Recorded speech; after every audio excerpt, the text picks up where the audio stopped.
You probably can't escape this anywhere you go, can you? My pastor and his wife were in Israel. She texted me. She was like, we're in a coffee shop and Billie Jean is playing. This is crazy. What does the public know about your mom? They would say that she's a stalker, that she used to break into Michael Jackson's house, that she claimed to have kids of his. In her mind, this was the truth because that's who Michael was to me. She always told me that that's your dad. Michael's your dad. I'm not exactly sure what was the catalyst, like why was Michael the one that she chose to fantasize about? And it's been journey in itself to sitting here with you has been the Lord open door after door. Michael Jackson's 1983 mega hit song, Billie Jean, was partly named after your mom. We're going to go into your story, but maybe you could tell us why you wouldn't let your kids listen to Billie Jean growing up. For me, it was not just a song. For me, it was a reminder of my entire childhood. So Billie Jean was mom, and she'd always told us that's who she was. She'd always told us that's what the song, what he wrote about. And so hearing it, it was almost like reliving parts of like your childhood and all of the things that that song entailed.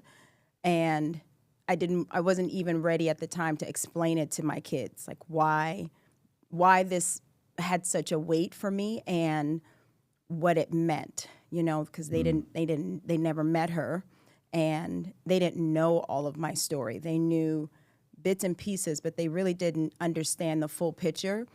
And so and they're little at the time. Of course, yeah. And so I just didn't want that to be part of their childhood. And I think that's maybe what it was, is separating the childhoods.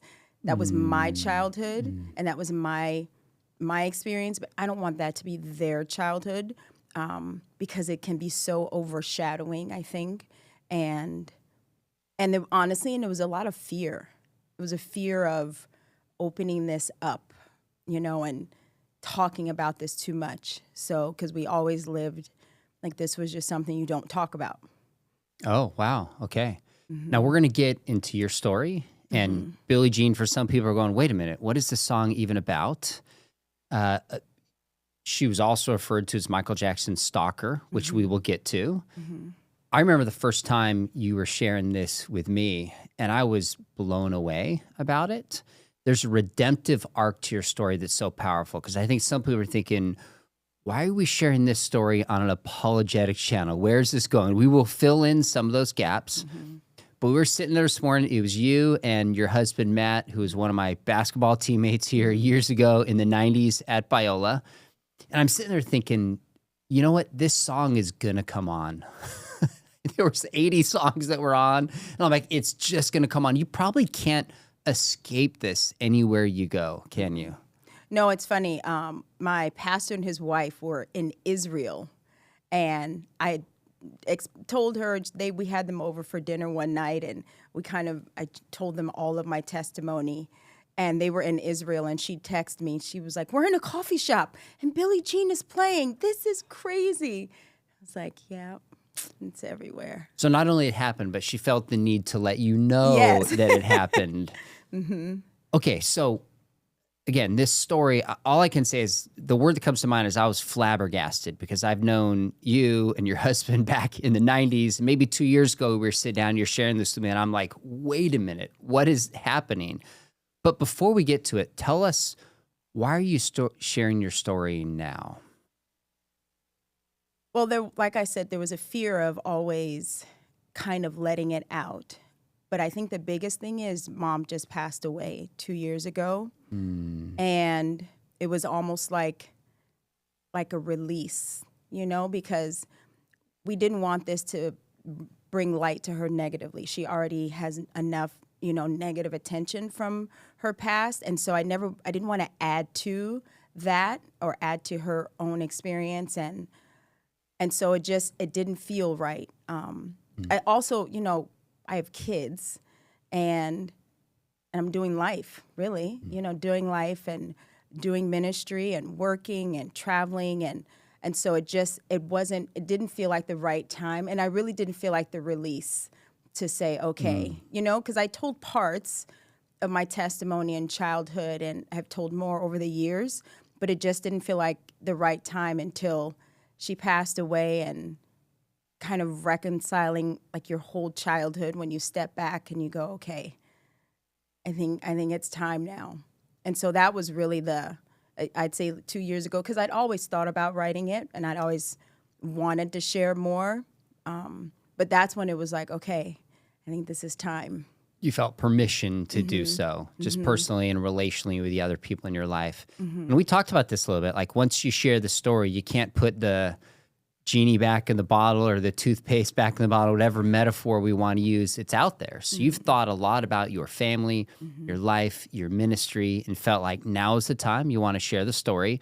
And not just to share the story because it's dramatic, and it is. It's a drama-filled, powerful story, but the redemptive arc, and you and I especially doing the MA Phil program together in the early 2000s, there's an apologetics philosophy angle to who you are and what brought you to Christ. We're going to get to that, but let's start kind of at the beginning. What does the public know about your mom?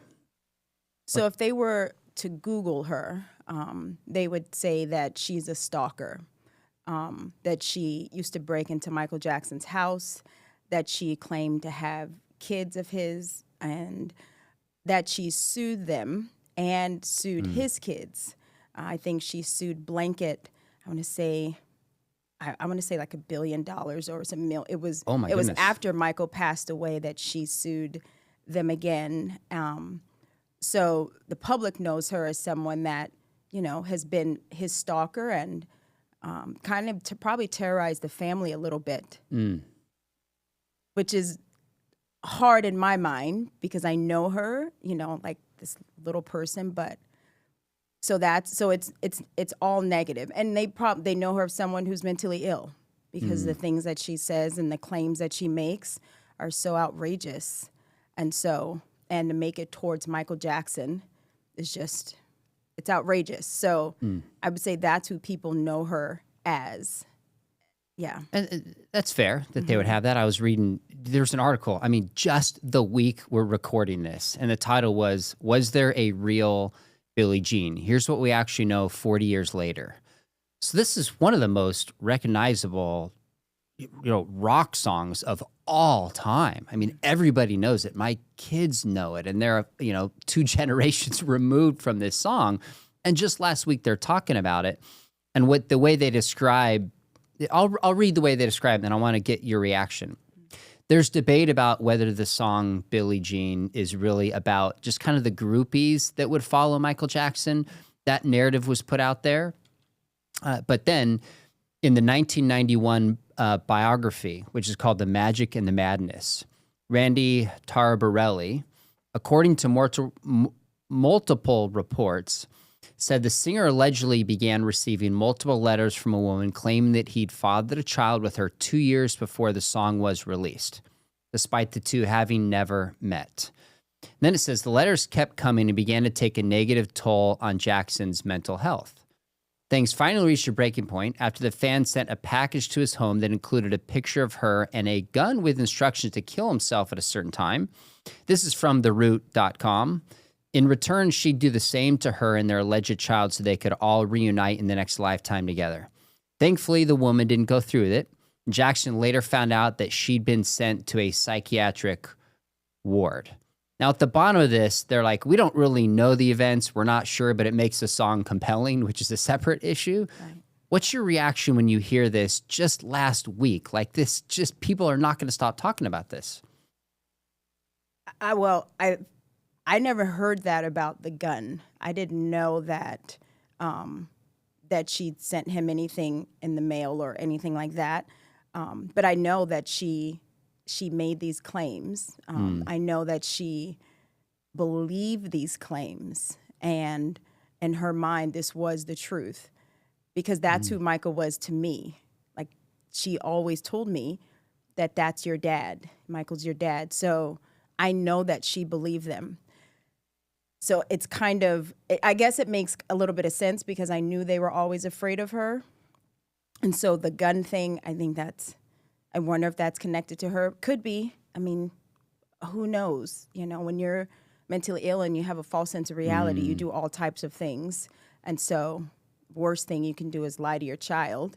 And so to me, the lying to the children is way worse than the threatening of a gun, if that makes sense. Yeah, no, it does. And part of this is clearly unraveling what's true, what's fiction, what's made up, and you've got a story to tell, and we're going to unpack some of this. So the version of your mom, and I mean, gosh, Linez, I remember probably when I was in the 80s hearing about Michael Jackson's Stalker, and it was all over the news. And it was always somebody out there. It feels very distant. And I don't remember, but probably the time I was like, wow, that person's probably crazy. Didn't give it a second thought. And then all of a sudden you're sharing with me, oh no, Sean, that's my mom. I got goosebumps and was like, okay, wait a minute. This is a real person. This is a real story. And somehow I'm connected to this. So you've talked about the public image of your mom. Maybe pull back the veil a little bit and tell us who she was to you and maybe something about her you would want people to know apart from what they read on Google or have heard maybe on YouTube or something. Mom struggled with her illness and with having children, and being a single woman, I'm sure contributed a lot to why she made some of the decisions that she made. And I'm not exactly sure what was the catalyst, why was Michael the one that she chose to fantasize about? I do remember one time when we were in our apartment, we were living in Palatine in Illinois, where Thriller was playing on, on the TV. And she would love to see me sing and dance to that, And so I knew. So you're 8 or 10 years old, like a kid. Okay. Yeah, even young. I had to be. I was maybe 7. Oh, wow. And so she would love to have that playing, and and I used to grow up saying too, I'm going to be a singer when I grew up. That's what I wanted to be, and she loved that's what my dreams were. And so, but she was I know she loved us. I know she loved her kids, but I also know this illness was so overshadowing to her love normally for a child that's why we had the childhood that we had. That's why she did the things that she did, was because of the mental illness. And I knew it was a struggle. I still have voice recordings from her. I still have letters from her. And at times I can hear she's lucid, where she says, Linez, I love you. And she'll apologize. Wow. Oh, my goodness. And then I have voice recordings where she's cussing me out and telling me, your problems are because Michael's mad at you. And Michael's the reason. If you had treated, his wife better, Michael would have been better to you. And so I know, that's who she is. She struggled with that, those tensions. And I would say she struggled with it all the way up until the day that she died. So you described growing up with a single mom, your biological dad. What do you know about him? When did you learn that? Actually, frame it this way. What do you know about your biological father? And it sounds like you really believed that Michael was your father for a while. When did you hear that? How much did you believe that? Help us understand that piece of the puzzle. So these are multiple layers. Whatever layers crazy. You want to get into. So the one layer was that Michael was my dad, and I even brought letters that she wrote for me from prison. So this one is, she says, I'm at the police station by the Van Nuys courtroom doing court now. And then so she wrote me this letter or this postcard, and she talks about mommy and, we miss you and we're going to go home soon. And home was Michael Jackson's address. Actually put it on there. Yes. So some of these I didn't get when after. When did these date from? So this was... even just roughly if you had to... Oh, I don't even know when... Oh, no, maybe this is October 30th, 1995. So she was still... Yeah, so I was just So you're graduating. a student at Biola at that point. And so we were very protective. She never really knew where I lived. She didn't know really anything about me because in foster care was always the danger that she was going to come kidnap me and try to take me back home. And the same with my younger brother and sister. So it was always this, fear like mommy can't know where we are. And so even some of these letters after I got adopted, it kept some of these from me, but I already knew everything. Like she had already told me all of this when we talked to her. So that was the understanding of who Michael was. And I remember one time I was in a police station and I was standing there with the twins. It's my younger brother and sister. And he said, well, little girl, where are your parents? Where's your home? Like, who do you kind of belong to? And I looked at him and I said, well, Michael Jackson's my dad. Mm. And like at first they like kind of chuckled, but then they were like, oh. She believes this. She believes this. Yeah. So that had to be probably shocking for them, not knowing what do we do with these people because we don't know who they are. So that was kind of the understanding of who Michael was. My birth father I actually didn't meet until I was 19, till I was at Biola. Oh my goodness. Mm-hmm. And that's the other side of my story, dealing with the Nation of Islam, because he was part of the Nation of Islam, and mom worked for Elijah Muhammad and their offices. I know, keep going. It gets insane. And so I actually grew up, my name was Lanej, but because we were, converted to the Nation of Islam, I was actually Amina Muhammad. And so it was Amina, and then my younger brother and sister were Ansar and Aisha Muhammad. So by the time that I met him at 19, I knew, this is the dad that's part of the Nation of Islam, because that's when she met him. And that's who the twins' father was, someone else who was in Chicago. And they were part of the Nation of Islam. So we have like a whole separate family that has deep roots in Islam. So I want to circle back to that piece of Islam, because this ties into some of the reasons why you're Christian, you're studying apologetics, but you were raised by a single mom, but you also described foster care. Mm-hmm. So what are some of your early memories of being with your mom, and roughly how old were you when you shifted into the foster care system? So I was in and out of foster care starting at 3 years old. And some of them I don't remember why. And I assume it's because she was struggling with her illness. I had an older brother who was a runaway and was abused. I believe she abused him pretty badly because his birth father also abused her. And so he was always in and out of our homes and always, getting into trouble. And so that's that was kind of the family dynamics. What was the other part you asked me? You said I was asking about what your life was like with your mom growing up, what memories you have, and then when you enter the foster care system. But you said at 3 you were kind of coming in and out. So that means you were in the foster care system back with your mom. Like that was kind of a process. It was kind of the norm to be in and out, and it wasn't until the final time where she dropped us off it's a longer story, but at that police station where I was in the foster care system permanently with the twins. And so then that was from 7 years old all At the way. 7 years old you were. Okay, tell that story of how she dropped you off there and what happened. So we left Chicago and we were on our way. She told us we're going home. And the reasons why were some of the trouble that she's gotten into in Palatine and some of the abuse that I was experiencing that the social services were now aware of. And I'm pretty sure they were like coming probably to get us. She had already abandoned us one time for a couple of weeks where I was taking care of the twins by myself at 7. And some of the neighbors kept stopping by, like, why? Where's your mom? Mina, where is she? And I just say, she's coming back.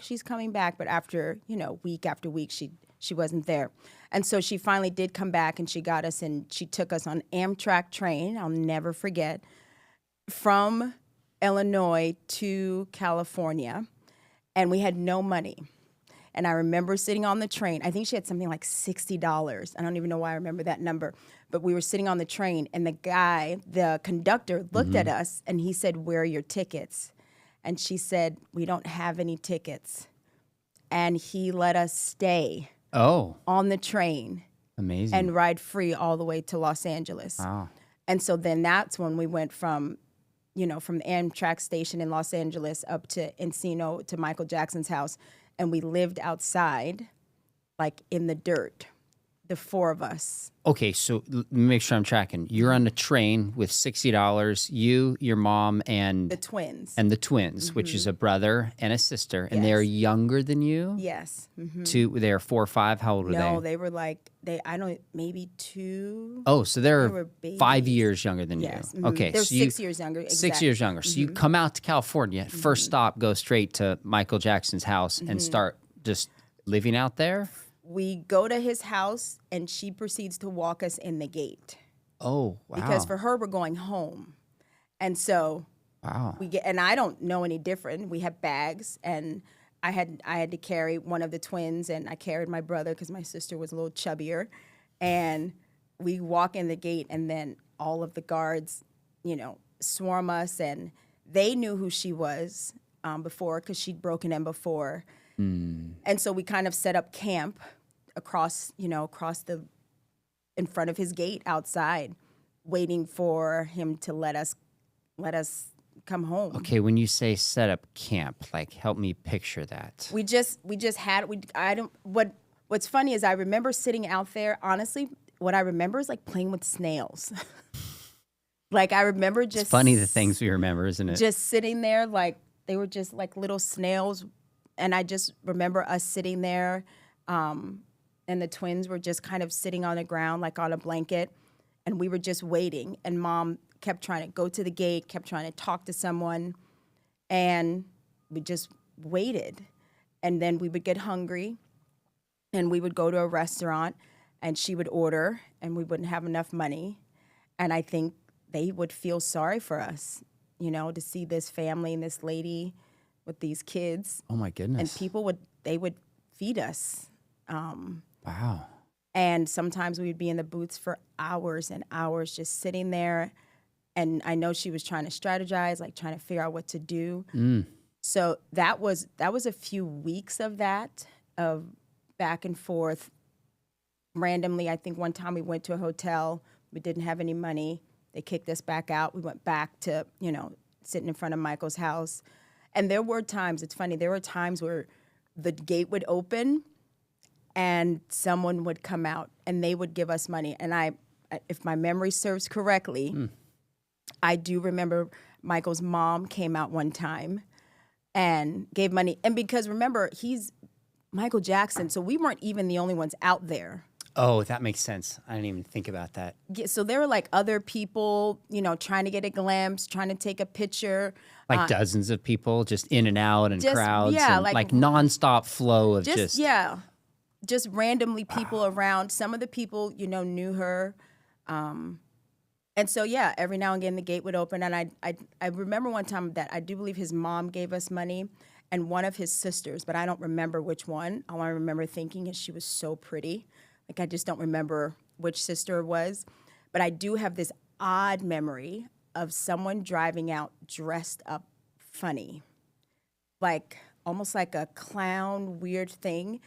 And everyone ran. Like, Mom ran, and they knew it was Michael. Because he used to dress up. And now, all of this stuff doesn't click until you get older and you realize, oh, that was that person that was dressed up like that, because he wanted to be able to go around town and drive himself, but if they recognized him. And so I do remember that one time, like Mom ran to the car and I don't know what they talked about. And so if you're 7, I'm guessing we're about the same age, roughly. So this is probably 82, 83, which is probably the year that the song Billie Jean came out as a part of Thriller, would have been 83. So that's the time you were out there for probably 2 weeks, as best you can tell, just kind of basically living on the streets, getting food from whoever will pay for you. And it sounds like there were a few angels that just could tell here's a hurting, needing family. And even Michael Jackson's family came out and sometimes specifically gave money, probably just felt bad and wanted to help on some level. Okay, so did that for 2 weeks. And at this point, you truly believe he's your dad. That's what you had been told. And at 7, of course, you believe what's told to you. So you're probably having maybe some... about 7 or 8. 7 or 8, okay. Yes. So you have some anticipation of like, eventually we're going into this beautiful mansion. I mean, your hopes were high. What happened at the end of that 2 weeks? So it was one night we were she hailed a cab down, and we'd actually gotten lice really bad, and so that was a whole experience. And so she hailed this cab down, and we were in the cab, and it was late at night, and the cab got a flat tire. And she asked the cab driver, "Can we sleep in the cab?" And he said yes. And so he pulled over, and he let the four of us sleep in the back of his cab, and he slept in the front seat. And early in the morning, she tapped me, and she said, Make sure you lean in. We don't want to. Yep. "Oh keep yes." going. Yeah, so he said yes, we could sleep in the cab, and it was early in the morning, and she tapped me and said, "I'm going to go make a phone call." And I said, "Okay," sleepily, and then, fell back asleep. And maybe it was about an hour or something later, the cab driver woke me up, and he was like, "Little girl, where's your mom?" And I said, "She went to make a call." He was like, "That was a long time ago. Where is she?" My goodness. And I said, "I don't know." And that was the last time that we saw her outside of supervised visits, but that was the catalyst for us to be permanently placed in foster care. And it was a few years after that where Illinois severed her rights, her parental rights through the court system. So this is how you ended up in the police station. The next step is the cab driver's like, you don't have anybody caring for you. Police station, process, get into a family. So from 7 through, you mentioned being adopted. What was that process? So that was after a lot of foster homes, and a lot that weren't necessarily good, and family. And I'm sure, like thinking back, like even my family that wasn't able to keep me, it's difficult. Kids have a lot of baggage, and my baggage also came with a woman that you never knew if she was going to show up at your house, and that was going to harass you to try to get her daughter back. And so it was hard, I'm sure, for family to keep me. But it was the last foster home that was it was very abusive and could have potentially got really, really bad, where I called an aunt and I said, this is bad. How old were you at this point? 12. You were 12. Were the twins with you, or it was just... No, so we'd been separated, which I love that they don't separate siblings now, but we'd been separated, and they were taken in by another aunt and uncle, and they were raised in Georgia. But LaVon fought them as well, trying to get, parental rights back, and at one point she did. She was able to take them away, and then they had to fight to get them back, and so that was kind of our childhood, was in and out, and not just living in the system, but the system fighting her not to continue to do more harm. And so 7 years old, abandoned in a taxi, going to the foster care system, separated from your siblings. At 12, you said the abuse got so bad you called an aunt. What happened when you were 12? So the last foster home was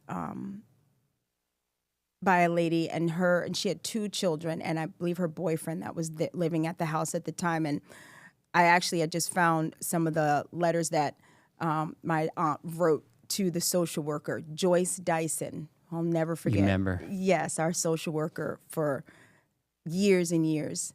And she wrote Joyce to say, "I need to get my niece out. She's telling me odd things that are happening at the home, and things that sound like there's going to be some physical abuse that's going to start happening." And she was really concerned about the sexual abuse that could occur in the home. And, the foster mother was incredibly mean. I shared a story at the Stand to Reason conference about one night I was having dinner, and she made like this fried fish. And, kids, fried fish, that sounds amazing. And as a kid, you fill your plate up and you eat it, and your eyes are bigger than your stomach, so you think you can eat more. And so I put more fish on my plate, and then I couldn't finish it.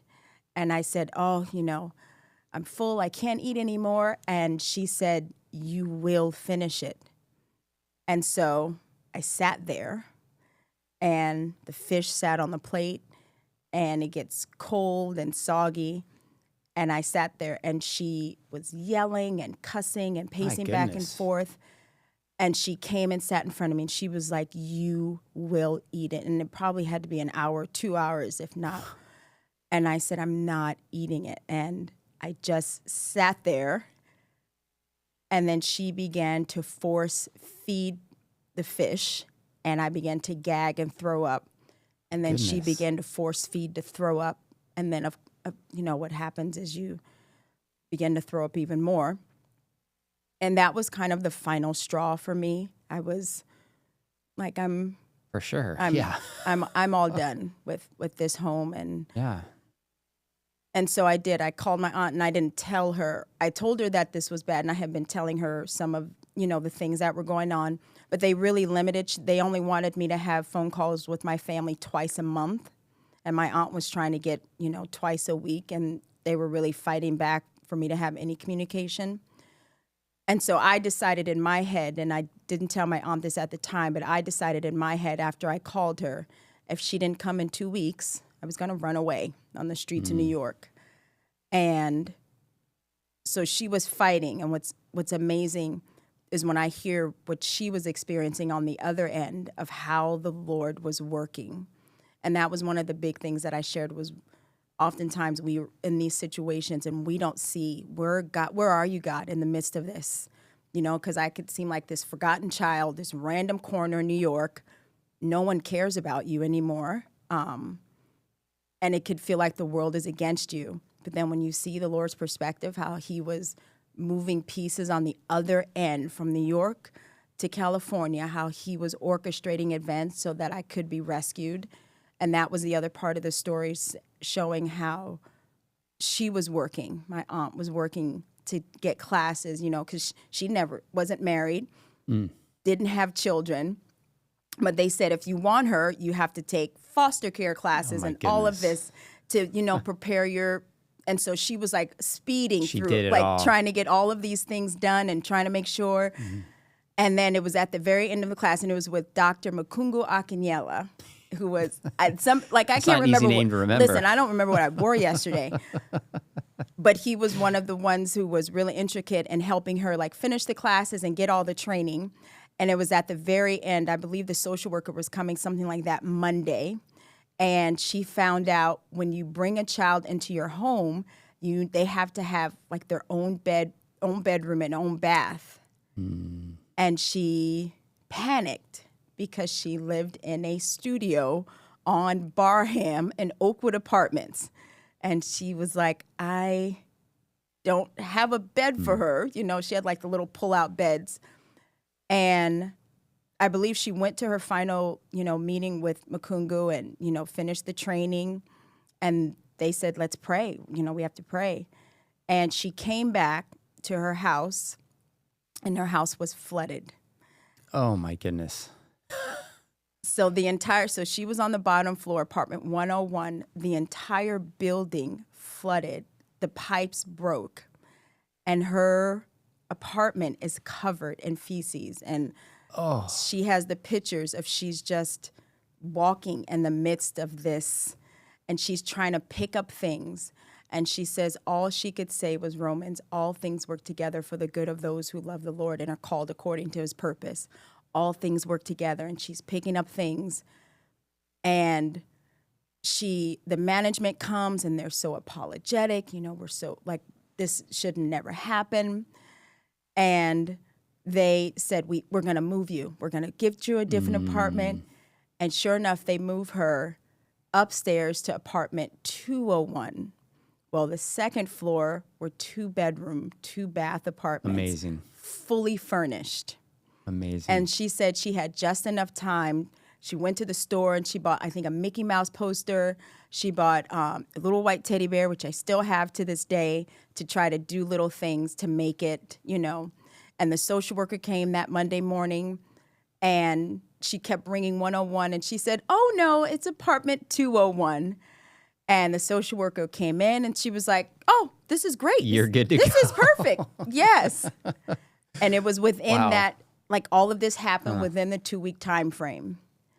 And so that was. So your aunt, is this your mom's sister? Yes. Mm-hmm. Okay. Mm-hmm. So you're 12, you move in with your aunt, live there for how long?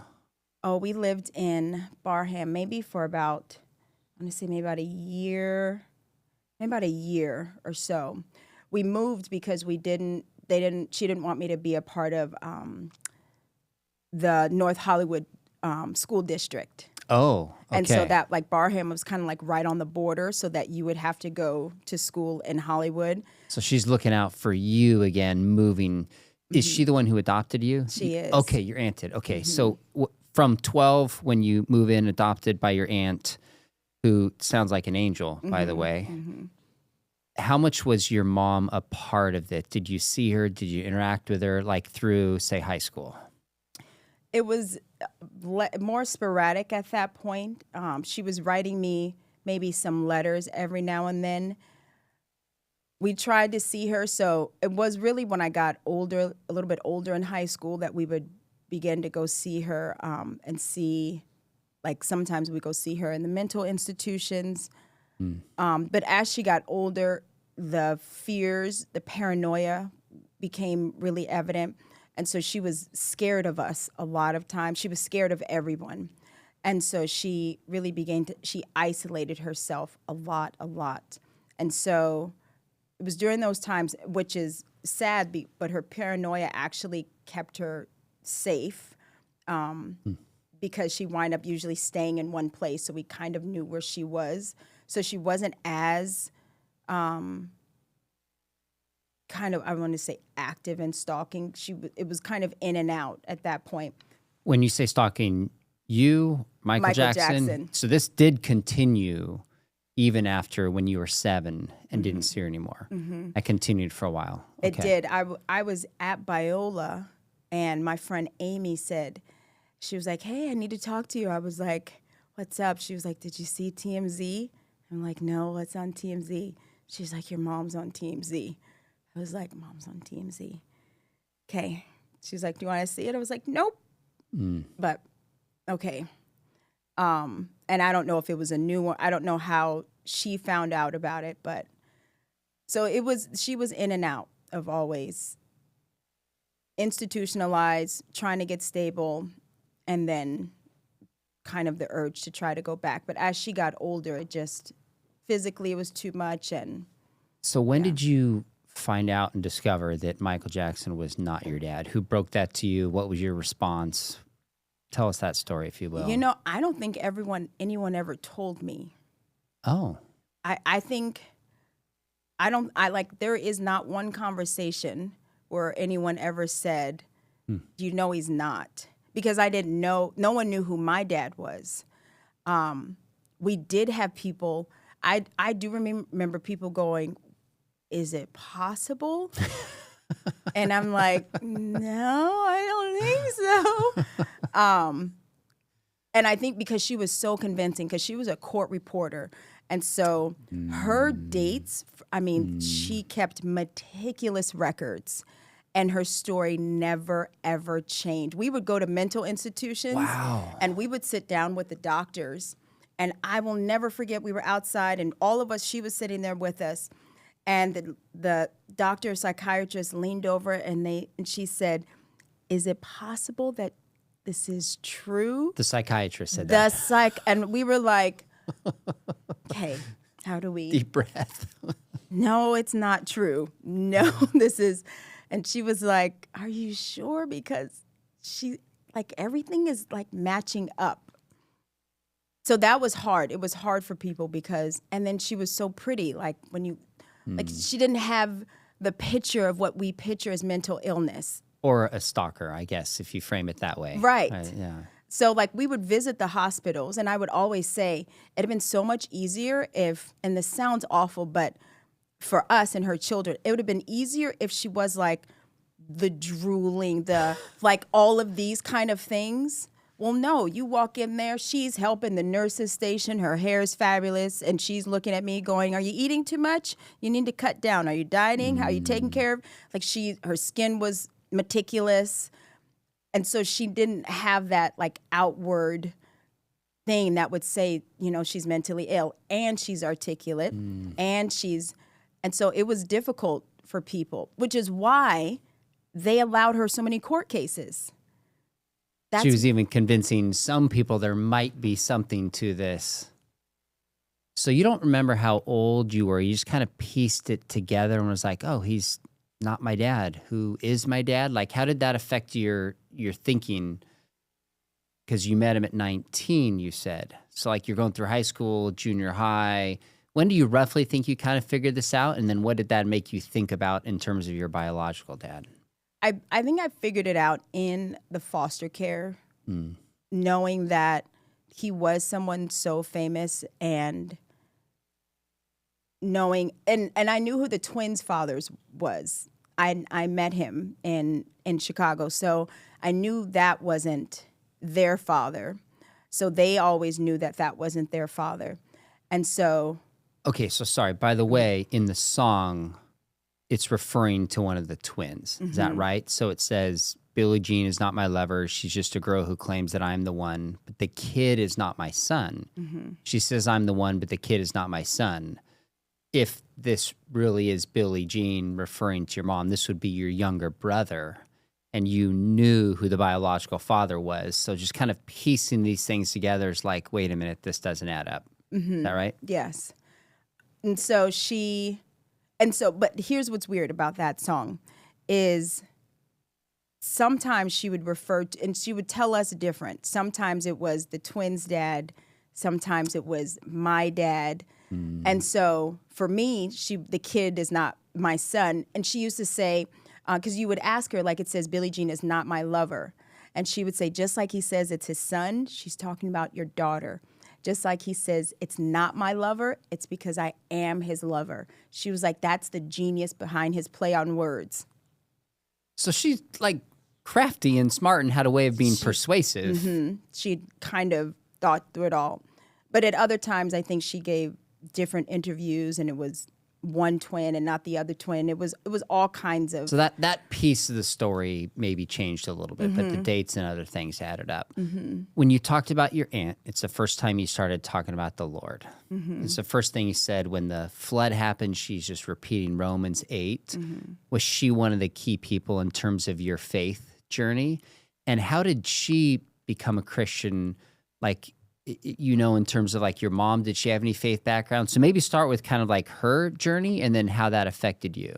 So my grandfather was a minister in New York. Okay, and had a interesting. storefront church. Yes. Amazing. And so they'd been raised in the church and, you know, taught God's word. But my grandmother struggled with mental illness, which affected their marriage. And so they grew up knowing, you know, the truth about who the Lord was, and at a step-grandmother, you know, that brought them in. So they'd grown up in a solid Christian home and kind of went their different ways and had their different experiences, kind of struggling with the Lord. My mom, I'd say mom and mom, sounds like I have two moms, but my biological mom went more the Islam route and, you know, struggled with mental illness. My adopted mom did not have that same, you know, struggle, but went to more, you know, the beauty industry and all of that. And that was kind of her journey of getting back to the Lord. And so she was a big catalyst. One of the first ones that really talked to me about who Jesus was. Even as I was in and out of foster care, I'd be in and out of foster care from Chicago to New York to Los Angeles. And whenever I was in a stint in Los Angeles, there was a time where she brought me in. And for as long as she had me, she was determined, minister the gospel. And she put me in a little Christian school in South Central called Marie Fagan. And it was in that school that she was just hoping, and I was in third grade, you know. Third grade, you remember it? Wow. Talking to me about Jesus. Excuse me. Take your time. So it was during that time, you know, hearing about Jesus, and I was very bold, which is probably the same. Doesn't surprise me, but keep going. But bold about who I was and about my faith in Islam at the Christian school. And I had no problem because I was Amina Muhammad, and I let all the other Christians know, because especially that's what you're taught in Islam, And so and I was even taught at 3rd grade how to question the truth that Christians believe. 3rd grade. And so like she would talk to me on the rides to school about Christianity. And the first question that stumped her, maybe because she didn't know how to explain it to a 3rd grader, was how can a man be God? And she said to herself, I have to get the truth into her. I'm just going to sing praise and worship songs. So that's what she did. We sang praise and worship songs. And it was at that school where one day was like a cloudy day. And they said, Amina, Jesus is coming back and you're going to get left. Oh, my goodness. Okay. Truth. And I went home and I said, I don't want to get left behind. If Jesus comes back, am I going to be left? And she said, if you don't believe that he's your savior, you will get left. And we prayed and I accepted the Lord, but that didn't end. Okay, so this is 3rd grade. This is with your biological mom. No, this is I'm with sorry. my aunt. Okay, so That's you're with your aunt now. Just in a okay, small that started. stint, yes. Okay, got it. Wait, so hold on. Wait a minute. You moved in with her when you were 12. But this was just you a visited stint. her at times. Okay. Yes, like in and out of foster care. Got it. Sometimes mom would come, they would fight the system. She would have me back for a minute and then she would leave me and then social workers would find out and then I'd have to go back to. So it was all of this back that and makes forth. Sense. So you were in for 3rd grade years. Mm-hmm. and prayed the prayer and did it stick? Like, and you believed it and that was really the beginning of your journey? I do. Like I remember the conviction. And I remember that, that settling with the internal witness of the Holy Spirit. It was such a peace that I had that I never had that peace with Islam, and I never had that peace with Muhammad. And so it was not a faith that I ever questioned after that. So you're in 3rd grade. Mm-hmm. Even that when your mom had left and you're going through foster care, going through this abuse, you just still had this sense of like, Jesus with me. Things are going to work out. He's coming back. Like that was a underlying theme and thread of your life. Is that accurate? I don't know if I had Jesus. I knew Jesus was with me. I don't know if I always felt like it was going to work out. Okay. When I was in one of the homes with my cousins, there was a nun that was there. And this was one of the foster homes. It was like a family foster home. And I remember praying and asking her and crying and asking like, why is this happening to me? Why don't I have my brother and sister? Why don't I have a mom and a dad? Why? And she told me, she was like, God loves you. She was like, I don't know why. All I know is that God loves you and he has a plan. And that was kind of I could almost get teary now. That was like, okay, like God has a plan. But it's not like it got better after that, because it was after that went to even the worst foster home. So that was hard. It was hard years trying to figure out not just who you are, but God, like what, like where am I? Like, can I just have a little bit of normalcy? And it took a long time. Oh my goodness, I can only imagine. Did you say you started at Biola 95? Mm-hmm. Okay, graduated in 1994. So 94. Yikes. We're not graduated. Well, I graduated high school in 94 Me too. as well, but started fall 94. Mm-hmm. So how and why did you come to Biola? So my aunt was a professor. At Biola? At Biola. Oh my goodness, I did not know that. Yes, she taught in Christian education. Wow. Mm-hmm. And so she gave me a choice to go to either a Christian high school or Christian college. And I chose Christian college. Good choice. And so when she started working at Biola, I don't even think I didn't apply to any other college. It was like, we got to get in here. And so, yep, that was how the Lord Amazing. brought me Okay, there. so that's incredible. And it was that same year that you met your husband.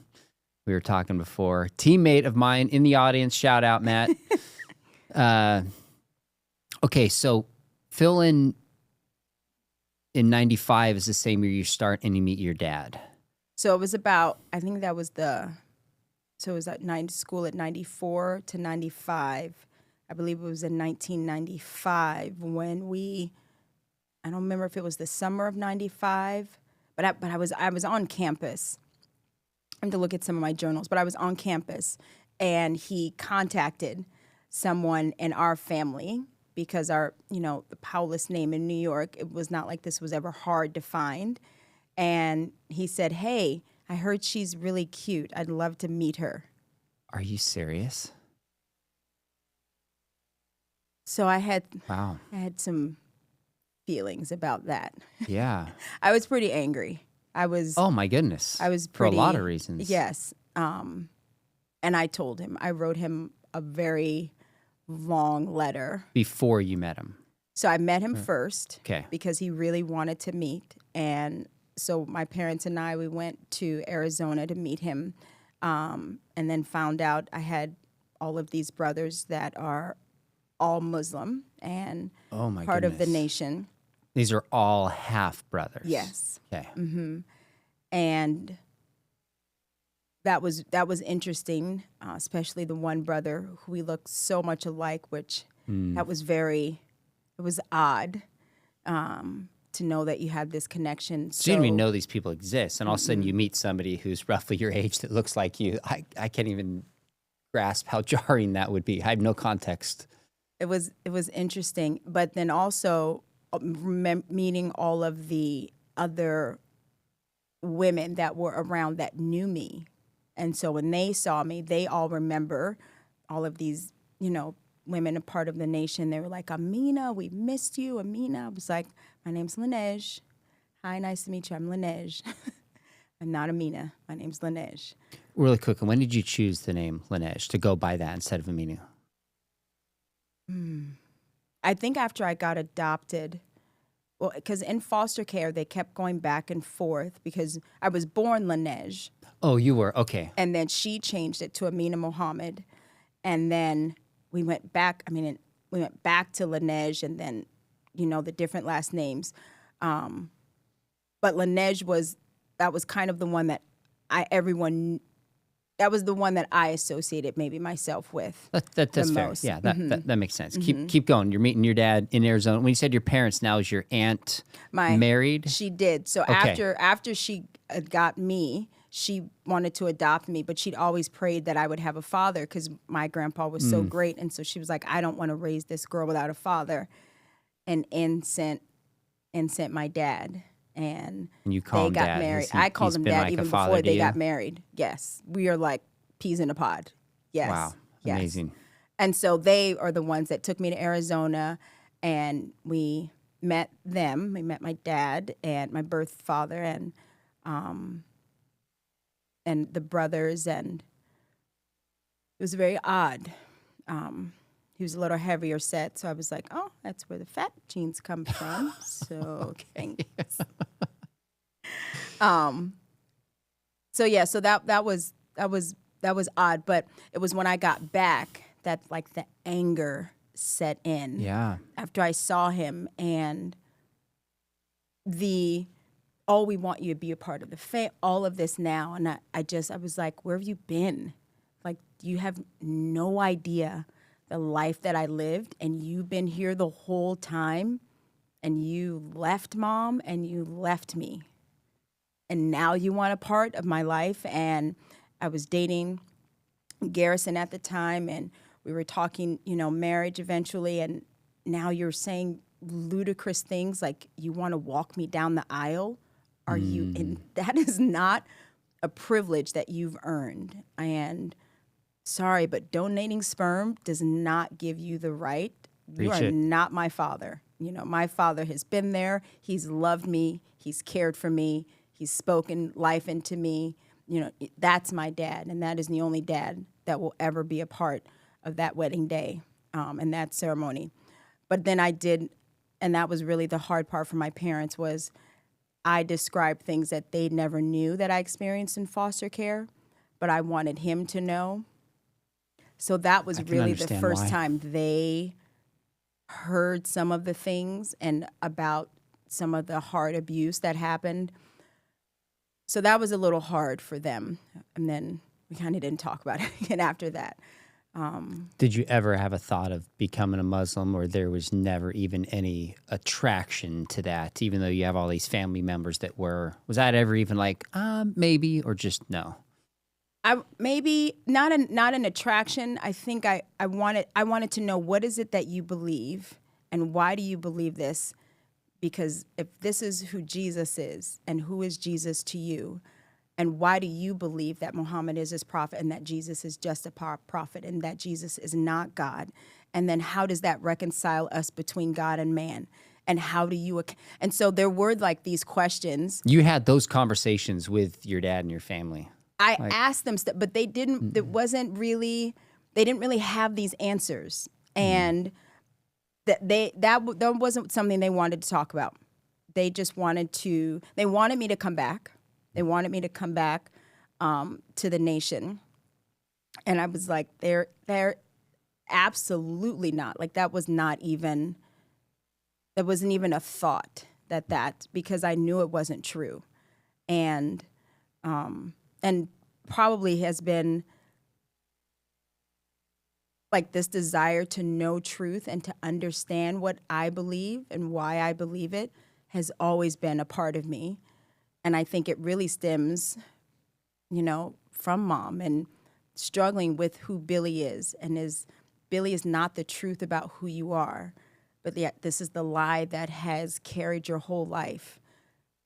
And especially as I was starting to write this, I want to live truthfully, because the lies that you carry with you can affect your destiny and eternity. And yes, she struggled with mental illness. Yes, we have all of these other things, but this was the lie that impacted my life for so long and influenced so many things. And I want to know the truth, and I want to understand the truth, and I want to communicate the truth always. And so I think that was kind of like, as I've come full circle with this and trying to understand who she is, why I've waited, for years to share it. And Lord, what is the story that you want to tell behind this? Because it can all be sensational. You can tell all of this stuff and all of these but it means nothing if it's not connected to eternity, because it's just a story. Like, everyone has stories. I've met kids in foster care. Everyone's got something. Your story's pretty interesting, Lynette. It's just, I'm just going to say, but keep going. That was the thing. I didn't want it to be just a story if it's not connected. And it took a while. I think it took going, getting my master's, understanding, philosophy and worldview, and understanding these deeper concepts helped me fill holes into my story to where I was like, this is how you want me to communicate this. Because this is about winning people and tearing down arguments. And this, if God used this let's tear down arguments for the kingdom, like, let's go to battle, and and if this story does it, praise the Lord. Like, that's what it's for. So your husband was one of the best basketball players I ever played with, but I'm going to go on the record and say you are definitely tougher than he is. There's no doubt about that. Let me circle back, then I want to come back to what you're doing right now.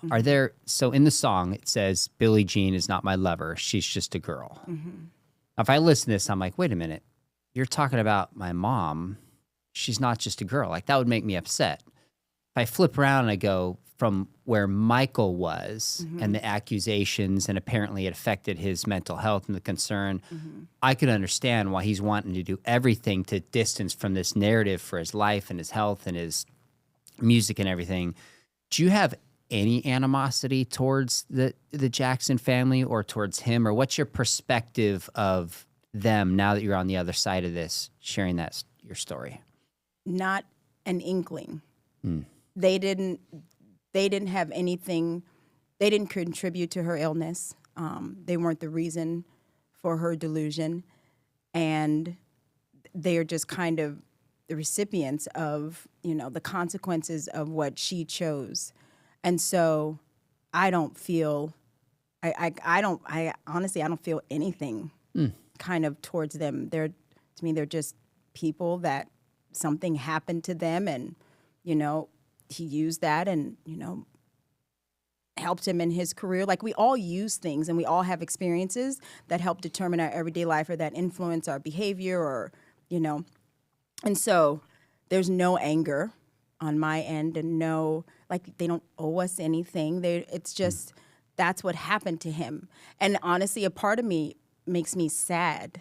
And I think that's the thing with Billie. Like, it's like, for them, it's like this woman that had all that, but for me, it's like that. I'm sorry that's who she was to them. Like, that'd be terrifying, And then I remember years I was terrified of her. We were scared of her, coming in, and I know her, and so for them not to know her, I'm sad that has been their reality and his kids' reality, because I know it was for years, even after he died, that she was someone that was still there, that they were still concerned about.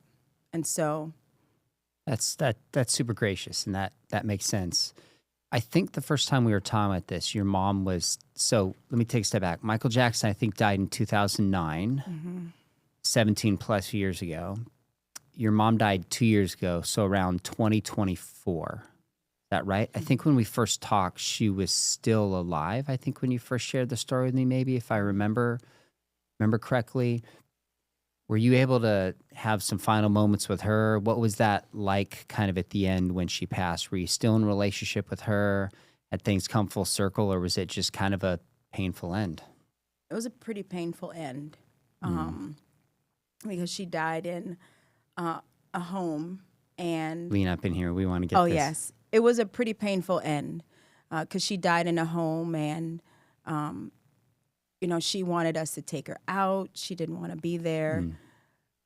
But she was difficult, and it was hard, and she still blamed us and said that Michael was, punishing us, even up to maybe a month or so before she died. And so to me, it was a sad end. My aunt may say something different, but death is hard. And when someone dies, kind of the way that she did, and like we had to struggle with all of those serious end-of-life questions that you have to ask, it was rough. And I wasn't prepared. I'd never experienced that type of grief. And so I really wasn't prepared about how hard that would hit us and hit my sister and I. So it was very difficult. It was difficult for all of us. It was really difficult for my brother, who'd been in prison over 30 years and was just released maybe 3 weeks before she passed, and had not seen her, but still couldn't get to her. So he never got to have kind of a goodbye. That would be hard. No, that was, and so because that was always all of our dream, was to one day be in the room, like all four of us with her. And so we kind of never had that closure, so it was hard. But she knew that we loved her. You did love your mom, didn't you? And my kids got to meet her. They did. So she was not a part of their life growing up, and that was probably an intentional decision. They met her when? How did that go? They met her about the last year of her life. We brought them down 2 times. And no, I'm sorry, no. They did. She did meet them younger, I believe, one time at a birthday party at Chuck E. Cheese when my sister was living. Okay. Like, there was that one time, but they don't really remember that. So I would say like the last year, we brought them in, and they got to meet her the 2 times. So that was, it's like a colliding of worlds, because you keep everything so separate, and kind of keep this in a box, and like, don't let this box spill over And that's like, I'll call my sister. I'm like, my box is leaking. Like, I need all of this And to she knows stay. what you mean. Yes. Oh, 100%. She's like, I know. I'm like, I gotta put this in a box. Like, I'm not ready to open that box. But that's like, her death helped. Like, it was like the Lord was like, all of these are done. Like, this is all one story and one kind of connection to where he's helped me put all of this together to say, okay, you don't have to keep this separate. You don't have to be afraid to tell this. You don't have to be worried about what other people will say, how they will judge you, what they'll think about you. I'm the one that has ordained all of your steps, so trust me with it all. And so that's been like, all right, Lord, I'm trusting you. And it's been the journey in itself to sitting here with you has been the Lord open door after door. And you know, Matt has been the biggest advocate and supporter of like, trust the Lord. That's it. That's Matt, your husband. Matt, for my people. husband. Yes. Yeah. Like, trust the Lord. And even now, once we told my kids, they're like, oh, Mom, yeah, do it. Yeah, who cares? I'm like, well, what if they say, they're like, we don't care what people say. I'm like, okay. Wow. And so do you have just a few more questions, if that's okay? When you hear people talking about mental health, like what's the message you want people to take from this? Because I would imagine the judgment of your mom from the outside, you want to say, wait, there's a whole other story here, and maybe the way we talk about people and the dynamic, like what is your message when issues of like mental health come up, given that it's been so personal to you? I think the one big thing is we sometimes forget that people really struggle, and how serious mental health takes a toll on the entire family. Usually we isolate that person as dealing with a mental health struggle. No, it's that family is dealing with a mental health. Whatever varying degree it happens, the entire family is affected by that person's struggle and that person's reality. And like it was hard, especially when like funding was taken away, from California, and so many hospitals were closed down, where it was like we didn't have any place for her to go, and so she was on the streets more. And they did find, thank goodness, like we knew people that were able to work and get her into housing and things like that. But mental illness is. It's a hard thing to reconcile that. I think especially with people that struggle with, like, where is God and mental health issues? And why does God allow these people to struggle with this? And it's really the ultimate problem of evil, That's right. And it's a reminder that, yes, we live in a fallen world, but yet God is still sovereign in the midst of all of this, fallenness. And so it's been hard. And, I'd say my brother still struggles with mental health issues, to this day, and trying to help him realize that it's a struggle and get the proper help, that he needs.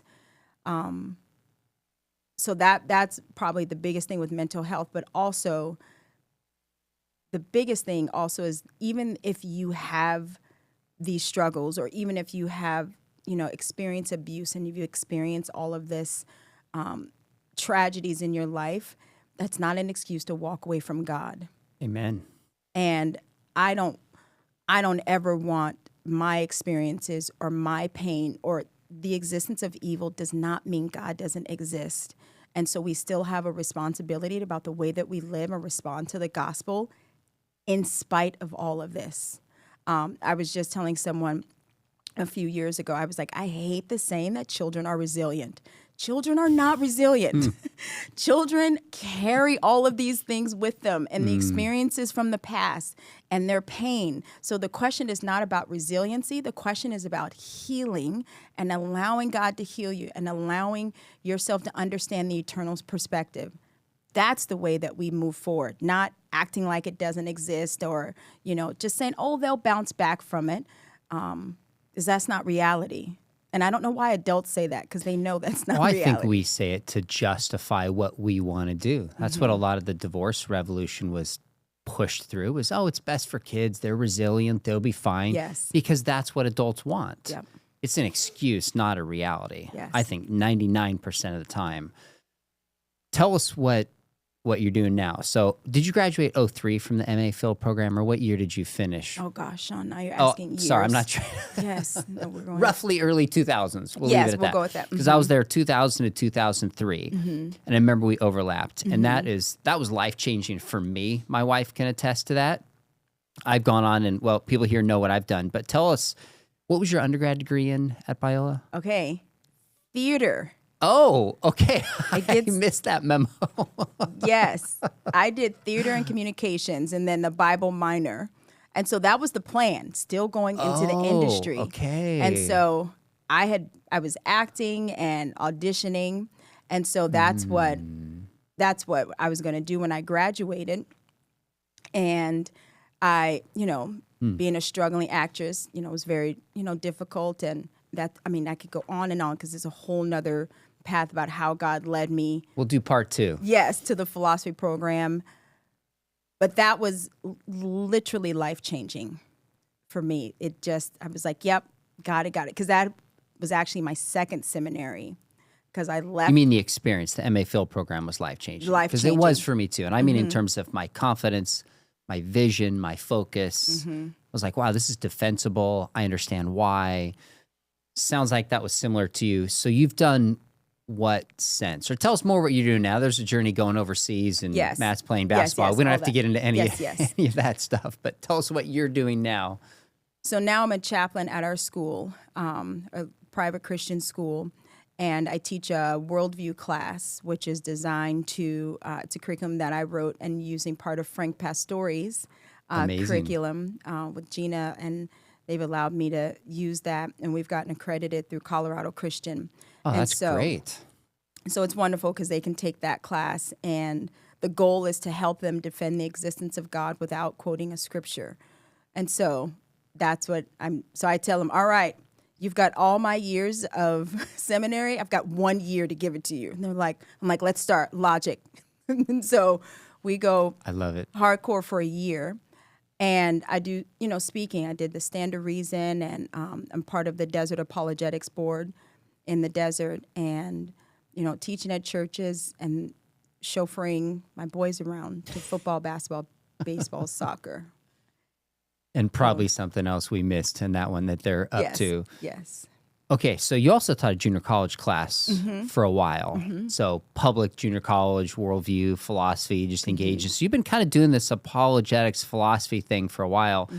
If somebody's hearing this, and by the way, you've mentioned Stand to Reason a couple times. That was their reality student conferences. Yes.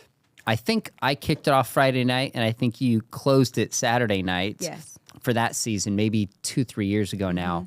If somebody's hearing this going, wow, this story is A, interesting, B, it's redemptive, and C, you've got some substance on the problem of evil and why God exists, and wanted to invite you to come speak, would you consider doing that? Sure. Yes. How can people get a hold of you? And now not that you would any personal information, but is there a website? Is there a best way to get a hold of you? So I have a website. It's lanejgarrison.org. And so they can fill out an interest form through there. Or contact and me. Lanej is Lanej, yes. Garrison, GARRISON.org. That's your website. Or on social media, we could put the, what's it called? The hashtag. Is it the hashtag? See, I'm really bad at this. The handle. Thank you, honey. Good work. Yes, you can put our handle, and that's where a lot of people contact me, is through Instagram. Through Instagram. Okay. Is there any part of your story that we missed? Is there anything that you just on your heart that you want to share to people who are listening to this, or sum things up? I want to make sure we covered what was important to you. No, I don't think so. There's more always because it was a lot. But I think for me, it's just very cathartic to be able to just say it out loud. Good. Because I've never said it out loud publicly about, who she was. And so I'm excited that the Lord is saying, okay, you've said it, you got through it, and I didn't cry the whole time. You didn't cry at all. I was holding Tough. it. I was holding it.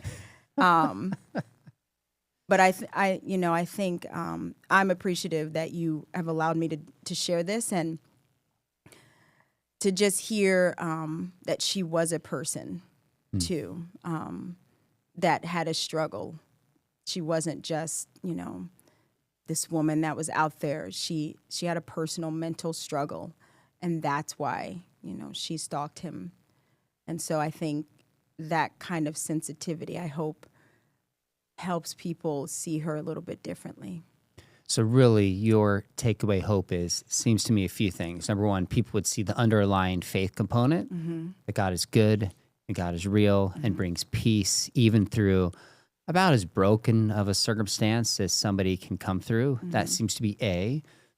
B would just be that somebody with mental illness affects the whole family, but this is a person and that's a human being. That's the big takeaway for me, because I just remember as a kid hearing about Michael Jackson, Stalker, and when you told me, I was like, oh my goodness, like I probably said something as a kid, I don't even know, probably something insensitive I could imagine when I was 8 or 10 years old, and you're like, this is a human being. This is my mom, and I loved her. That's a huge takeaway. How do you want people just to respond to this? Did that really sum up what your heart is in sharing this? I think so. I think the final takeaway is, like everything, all of those points that you've said, but that also all of these things lead back to who Jesus is. Amen. And all of these things, like this is my story, but it's not the end of the story. And there's more. And God can keep using you because we have an eternity coming. And so this is a stamp, but this is not it. And there's so many more things that God has done in my life, and this wasn't the only thing that defined me, but it was impactful. Yeah, for sure. To say the least. Well, my hope is that people will invite you to come speak. My hope is that your book that you've been talking about and you're working on right now, this maybe could give some encouragement to that and open up some doors for you. I think you have a super important voice today that needs to be heard. That's a part of your story. And so this has been a treat. I've been looking forward to this for a long time. Thanks for giving me the privilege of being the one to partner with you to share your story. Thank you so much, Sean. You bet.